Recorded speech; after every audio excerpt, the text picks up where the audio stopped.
Good. Na mimi nianze hii side kitanda katika. Kati. Yo.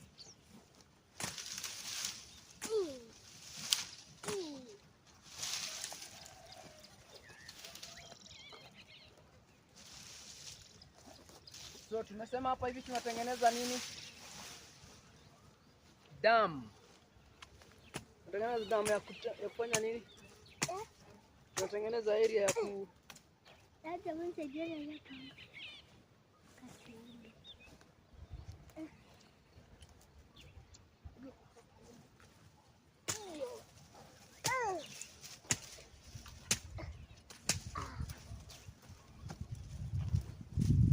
haya, songa kidogo hapo.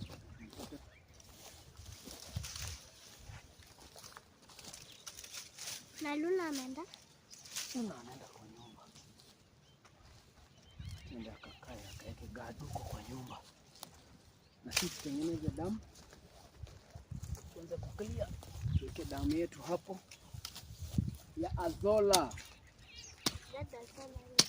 Azola ni, unakumbuka ile farm tulienda ya kuku huko Isiolo? Unaona zile chakula zenye alikuwa anachota kwa kadamu? Hiyo ndio inaitwa Azola. So hapa hivi nataka hapa hivi tutengeneze kadamu. Damu kubwa ya kuweka Azola. So lazima tuklie hapa. So ujue wewe ndio mtu wa mkono. Ujue wewe ndio mtu wa mkono. Mtu wa mkono. Mimi siajiri mtu wa mkono mimi. Mimi siajiri mtu wa mkono. Sisi unisaidie. Si ndio maana ninakusaidia wewe sasa, mimi ndio nakulipa. Mimi ndio nakulipa ufanye kazi. Usinikaribie huko kando. Nikisikia mguu imeenda. Mimi ndio nakulipa na mimi ndio nafanya ile kazi moja.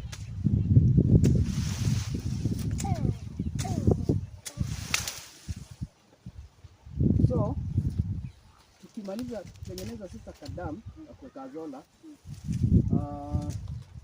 zile kuku tunaweka badala ya so hao kuku tutakuwa tunawasupplement.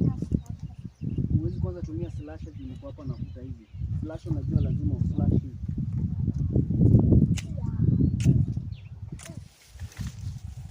So kwa wale wajui Azola ni nini, Azola ni kakitu kanakaa kama, unaona ukienda Lake Victoria inaitwa water hyacinth.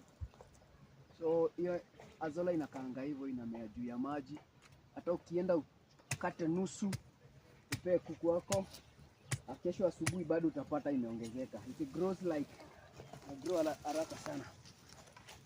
So you might be wondering why I'm mentioning Azola. Because now nachunga.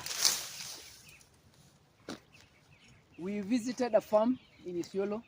Tukapata vile they are doing Azola.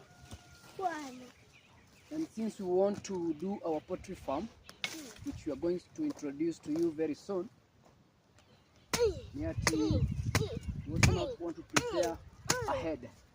Tukaange tukiwa na everything iko ready. So kuku akikuja chakula ziko kwa wingi.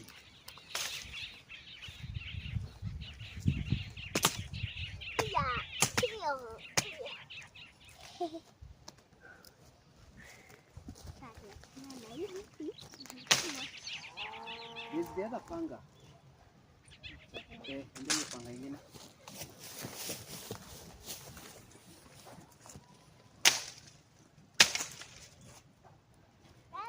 Yes, ma'am. Enda tu straight. Siko na gumboot.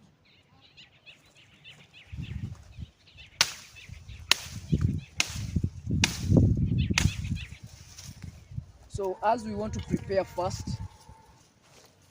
our chicken coop is ready. Actually, it's almost ready. It's almost ready. So we could prepare dam hapa. Naweza kuwa na dam kama mbili.